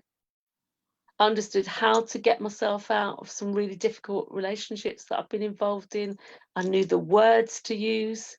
I've just felt like on the most amazing, like crazy journey of clarity. But it took that whole month of real despair to get to where I am now. So I suppose I'm just sharing that to say that sometimes the darkest moments can bring the deepest clarity. And I also think that I have neglected the body. So Gareth, you're talking about food and eating, and so you can do a lot of mental work. My job is really mental, you know, up here. You can do the spiritual work, but if you actually neglect the physical as well, I don't eat properly. Do you know what I mean? Like, and I think the touch of that massage, I don't know, it just released something in me, and I have just definitely felt so much more powerful, so much more clear about how I don't know, it's like suddenly I've got words that I didn't even know I had words like that. I didn't even know that I could clear things up or the things that I thought were intractable problems in my life, things that I didn't know the answers to. Suddenly I can see a way out. It's like a whole way has opened up before me. I just wanted to share that with you. And I rang Pete to say, Pete, I was really sorry I didn't turn up last week, but this is what's been going on. He said, come on and tell us about it. But anyway, that's my story. But I say, everyone, I'm going to go to massage once a week from now on. At least find somebody to give you a deep, like, massage. I do think there's something about not doing physical exercise, getting the sort of balance right between sort of physical, spiritual, mental work, bring it into the heart space. Yeah. And definitely don't run away from, continue to do the work. I think that's another thing. You can get off the drugs and think, oh, I've done enough work now. I mean, you know, like I'm in a spot, I'm okay. But we have the words of my son keep coming back to me, Mum, you've got to keep it moving. And I think you have to keep it moving all the time. You have to keep struggling to grow all the time and not feel like we're in a space where we've mastered it. You know, there's always levels of mastery, aren't there? So that's what I've learned over the last few weeks. And I just was going to share it with you. I hope that was okay. I think it's really got me thinking, because, you know, the idea, I know there is something out there that we don't quite understand yet, as we can't quantify it, we can't put it in a box and fully understand it. There's something bigger than us, Yeah, as definitely. humans out there, can feel it. And I just, you know, once you wake up to these things, there's no unknowing what you know. I just can't I can't wrap a form of words around it. But when I listened to you explain that experience, I thought, do you know, I bet there's a lot of other people who could benefit from that, because energy is stored, isn't it? And the idea of, you know, your muscles, you know, use the word, didn't you? Was it? Yeah, atrophying. She said they've atrophied. She said the energy is atrophied in your muscles. And I'm going to break the muscles open so that energy can flow again. And it was such a big lesson to say, wow, that is actually what's been happening. We hold our trauma, we hold our pain in our body. And if we don't let some, and then you can get like cold, if you know what I mean, like cold, like insensitive, because you're so tense all the time. And she suddenly just like broke it open. Yeah. It's mad. But you've also touched on another topic, which I think, you know, definitely as leaders we can all learn from. This idea that, you know, the internal dialogue. I'm, you know, really significant. People look to me. I'm a role Do you know model. what I mean? It's a big responsibility. Yeah, but the ability to get vulnerable and say, you know, look, this is, even though I've achieved a lot, you know, and I've come far, I'm still human. I'm still real. And you know, I had an experience a couple of weeks ago where I had to take a few days off work because I just broke down. I don't know what was wrong with me, but what manifested first was anger. You need to excavate, Pete. I did. Well, I was on it. It was like, oh, that's a bit OTT. It's not normal for me. And it kicked off in a meeting where I was like, no, you've not. You know, it was one of them cringe moments. And rapid excavation, like you talked about, led to us as an organisation wrapping a form of support around, because there's 28, you know, people who draw an income now from Red Rose Recovery. We've got quite a big family, and that's not extending to, you know, volunteers who are the lifeblood and wider. It led to us getting access to a form of support that we hadn't previously had. Fabulous. But I'd always recognised we needed. But the other thing that it wasn't a knee-jerk decision to share what I was going through, in because we have what's called the LUF leadership. We're, you know, a group of people who, you know, pull together these spaces and then, you know, introduce people into the network. And I shared it in that group, and good pal of mine, Peter Furlong, said, Pete, that sounds like vicarious trauma. It sounds like you have been up against, you know, some stuff that has gone into your soul, into your spirit, and it, you know, it's pouring out in different ways. You know, and I shared that within the group, and I suppose a couple of things happened. The first thing that happened was overwhelmed with the love and support from my peers. And secondly, it was almost like, you know, it's okay that sometimes it's not okay. Yeah, I think as well, Pete, what I've realised in this episode is that you've got to make time to take time out. Yeah. And you've got to make time to keep developing, like intentionally. Yeah. Because, like, I suppose my experience, you know, people would see me as a leader in my space. Yeah. So then the responsibility is always about like supporting others and the love for doing that as well, and the compassion for doing that, and the concern for doing that. Yeah. But sometimes that might be at the detriment of myself in some ways, you know, making enough time to eat, sleep, rest, debrief, you know, like, and but also like to keep the journey going so that we don't become stagnant, that we move on and develop ourselves. And, you know, and I think that's one of my lessons here is like, make time to read, make time to focus on my own growth, and try to separate, you know, try to do the stuff that is about the body. I think massage, I'm a great fan of massage. I want to bring that Russian lady here. You know, I think I want to have everybody in the world to have a massage from that woman, yeah, because she absolutely touched me in a way that released such a lot of pain and gave me the space in my body to grow, which sounds crazy, I know, but that's the only words I've got for it. And you know, in recovery, like touching people, hugging people, it's really important, isn't it? You know, in demonstrating love for each other, you know, hugs not drugs and whatever.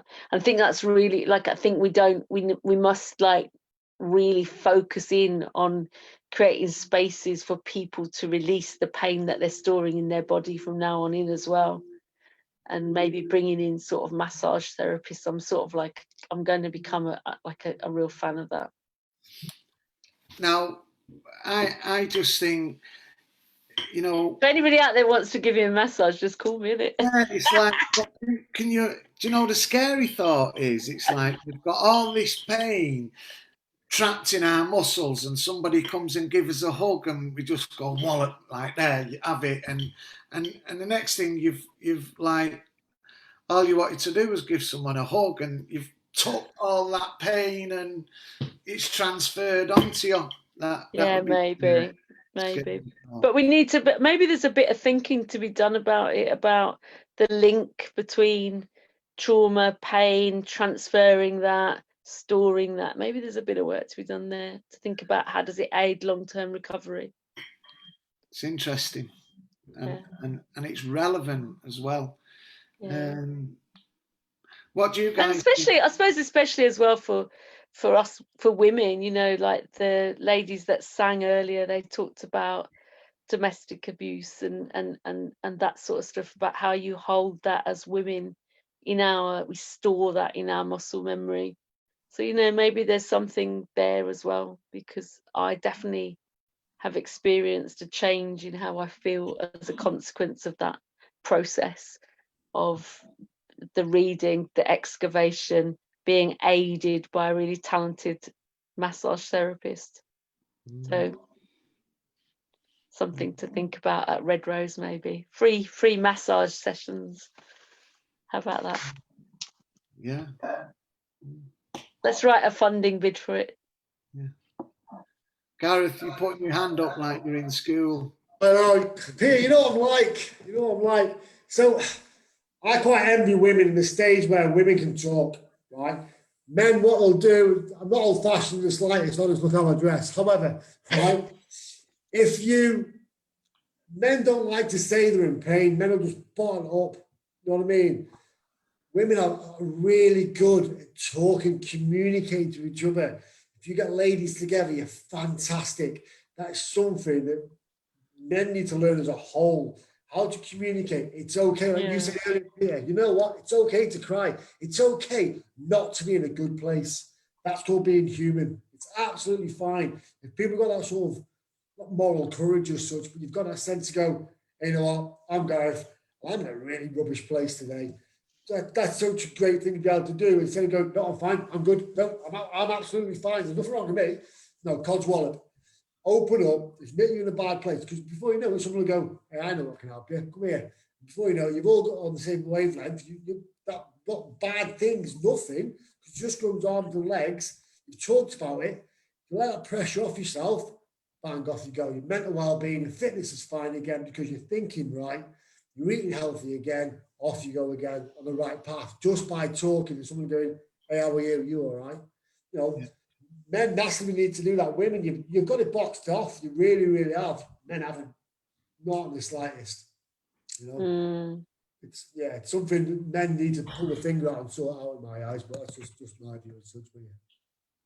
Getting a lot of love from the community, Paula. So Julie K Hill said that lockdown was the point where she broke, and that that's what did to her, and she was struggling in that moment.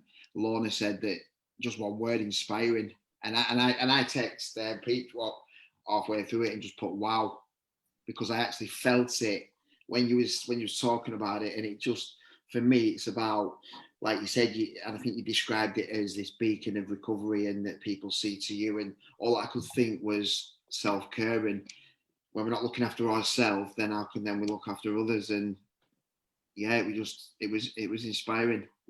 Yeah, well, thank you. But that is why I didn't turn up the last 2 times Pete invited me. I just wasn't in the space where I could even have performed at all, or even but I'm really happy to be here today, because I feel back in control, but even a better version, I've had a service. Do you know what I mean? I've been for the MOT and I've passed, and now I've got an upgrade.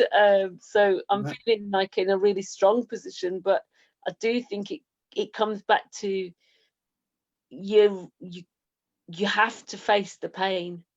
This life is not easy. I've come to realize, I was thinking of today about kids, feeling entitled to a happy life, right? Without having to recognize you've got to work for this happiness, this peace. You've got to seek the truth. Do you know what I mean? So sometimes raising expectations in our children that everything is going to be fine, instead of giving them the tools to work out how to deal with the problems that life will inevitably bring. It's not Hollywood. We don't live in Hollywood, do we? We live in and what did the man say earlier? You have to welcome the pain sometimes, because it's the pain that brings the growth. And I suppose it's like childbirth, isn't it? Like Michaela, the childbirth, it kills us, but we get the kids, so. I don't know so much there. But the ultimate childbirth is the ultimate physical pain I've ever been in, but you do get the beautiful children. So there is something to think about, maybe just not being ashamed of being in pain, and not being ashamed of talking about it, and getting people who just don't want to fix it, but just want to sit with you in it. And I felt that pain myself with being in lockdown in some dark places, anger, not being able to get out because of the lockdown, after coming to my mum's, recovering from a heart attack, because I work out in the community as a lead volunteer. It's like being in prison. Yeah. You just got the 4 same walls. And it affected me mental health, where I just didn't want to be here anymore. But you are, and that's the thing. You've still got a stake in the game. I was thinking, and is it a bronze medal for fearless speaking? a bronze medal for fearless speaking. But do you know something? I was thinking. You just reminded me of. I hope I'm going to get a bronze. Well, but I've had that feeling of. So I've been sat in pain again. I'm still at my mum's, obviously, because every time I get nearer to coming home, there's another lockdown with Rochdale. But we're waiting side by side for a phone call from the hospital. My brother had a massive heart attack yesterday, and he's not come round. So yeah, to be sat in that pain and crying and actually wanted to reach for a drink, and I said to Mum, this is just total crazy. Why did I say I wanted to have a drink? I didn't. I was just hurting, and I knew that if I didn't sit with that pain and cry, we don't let it go. But I'm all right now. I'm all right. That's Michaela. That's wicked insight. That's exactly what I've been saying, isn't it? I'm just back on that. Yeah, Yeah. I'm all right. Well, Chilled. yeah. I think though, Because I you know, sat with that pain. Yeah. not Yeah, rushing I in sat with the pain. and trying to fix it when we, Yeah. you know, there's a story in there about a little boy who watched a caterpillar emerge from its cocoon and it wasn't happening quick enough for him, so he gently snipped it to, you know, to let it out Yeah. quicker. And the story goes, you know, that the butterfly wasn't able to achieve flight because the strength it needed to fly come from Ah. the struggle of breaking out of the cocoon. And Oh, I didn't know that.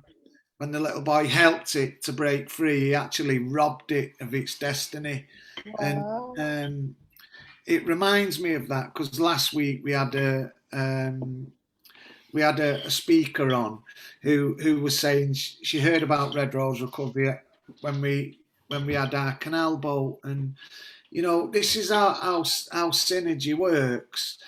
We found out at a later stage that the name of that canal boat was called Chrysalis, and we'd been telling that story, you know, about pain and not being too quick to rush in and rescue people when they're going through this growth and development stage.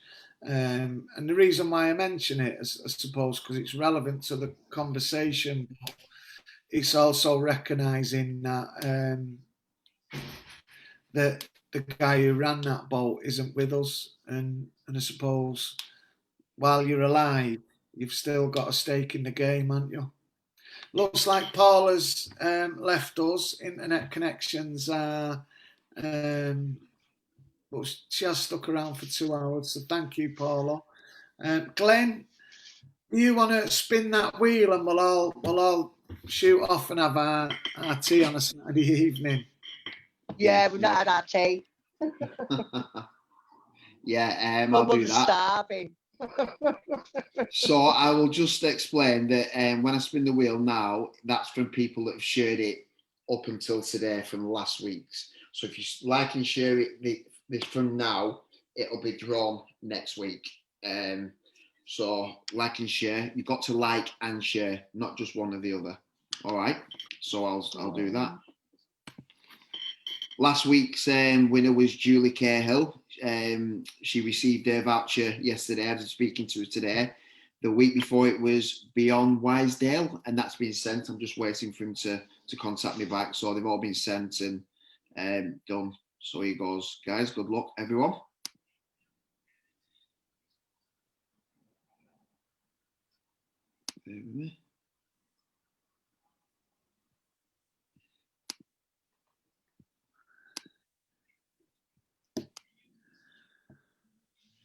You'll have to bear with me, guys. It's just cut off.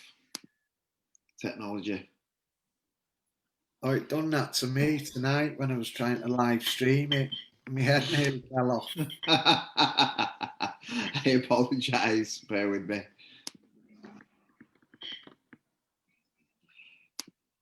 No pressure. No pressure. I'll fix it.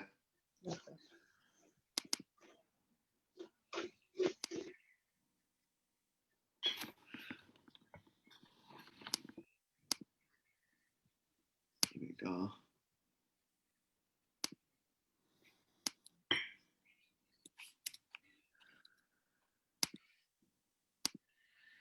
There we go.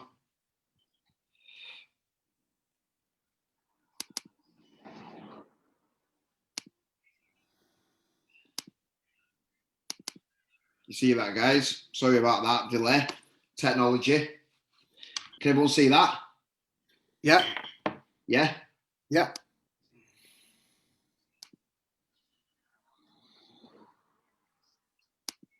Here we go, guys. Good luck.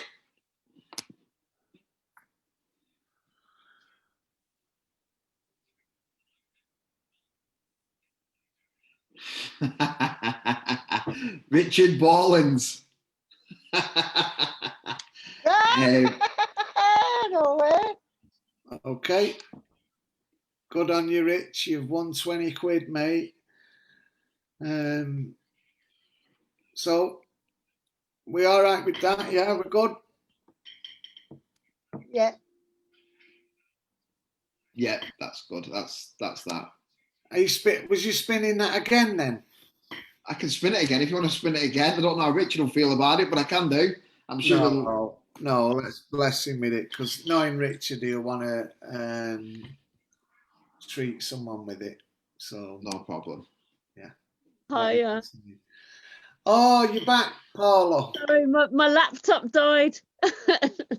Oh, nice one. We weren't sure because we know we've kept you for 2 hours. Glenn's just spun the wheel, and we've got one of our own staff members, Richard Bollins, who's won 20 quid. Oh, So Richard. just go on, Rick. Yeah, you can have that on us, Richard. We're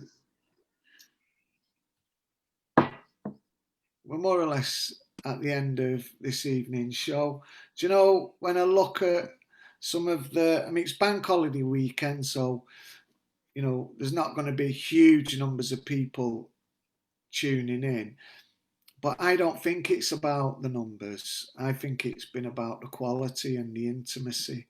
And for me, I've really enjoyed it tonight. I know I've not had my wing pilot with me, Emma. But I think, it's been great spending time with all of you guys. So I'm really grateful, really grateful.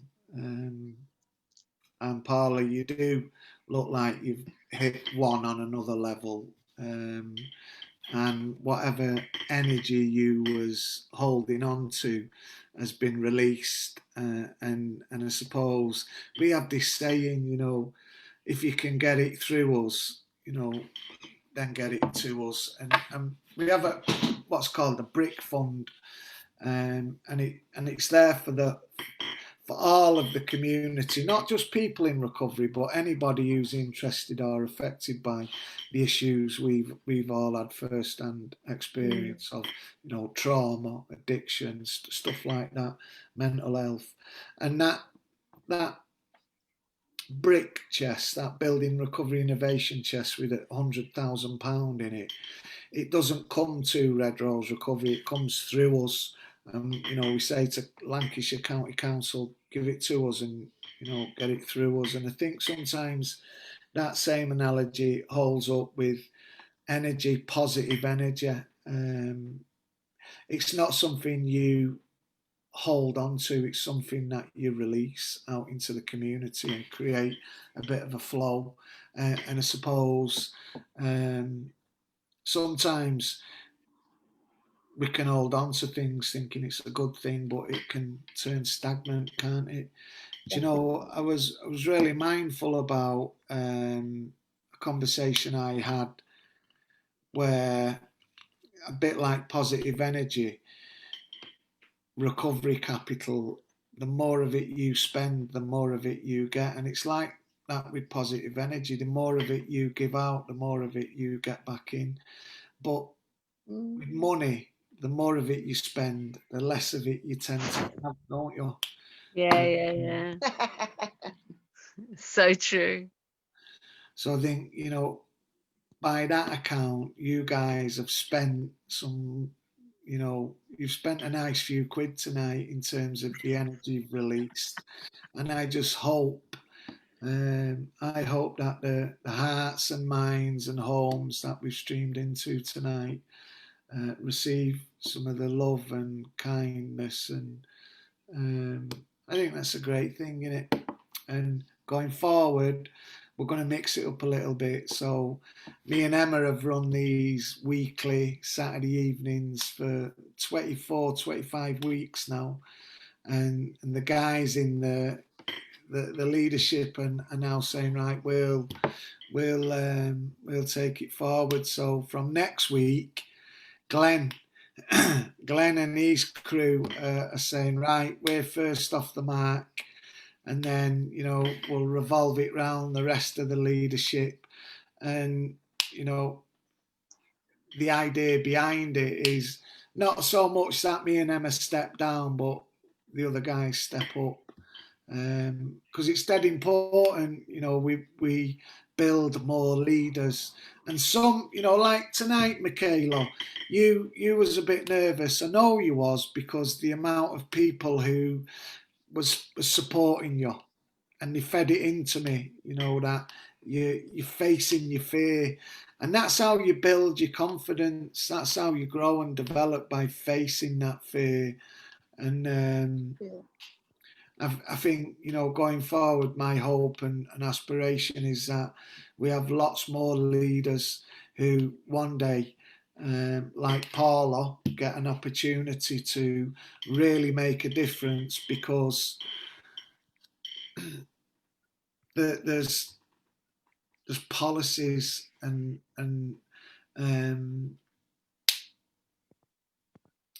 I suppose, yeah, policies that get written that affect our lives, that we sometimes don't have a say in what goes in them.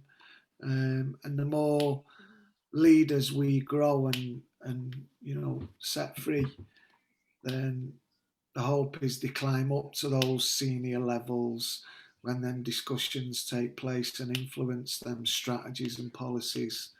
So I just think that's my vision anyway, to have lots of us who've got, yeah, to have lots of us, lots of people with a lived experience who can represent and back and advocate for a lot of people who are still probably asleep, going around that treadmill, trapped in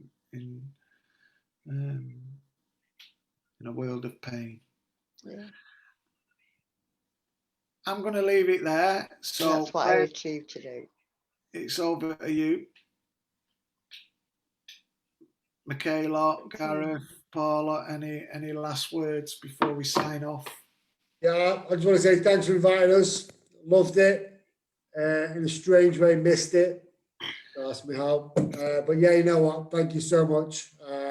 Yeah, really appreciate it. Thank you. Yeah, I echo that. I felt that it was really, really powerful, and pleasure to be a part of it. And I was just delighted to be invited. Thank you so much. And you know, I'm a big supporter of Red Rose Recovery, so feel free to call me whenever. Oh. I probably have more stories. Good. Yeah. Inspiring ones. Yeah. More massages. And I just want to say thank you very much for allowing me to be a big part of Red Rose Recovery, and thank you for allowing me to come on your show. Go on, Michaela. And you have got a bronze medal winging its way to you. So thank you. Take care, everyone. And to the community, we love you. Scott Parker is saying, I spread my wings wide and gather plenty of love. Well, we'll be watching you next week, Scott Parker, as you fly high on this platform, and we will be cheering you on from the sidelines. So to the community, Barbara English, massive love to Barbara English. We know you, and we know you're a force for good in the community. Lorna, all you guys out there, Julie Cahill, everyone who's watching, big love to you. Have a wonderful and warm and lovely bank holiday weekend. Stay safe. Bye. Bye. Bye. Bye. Bye.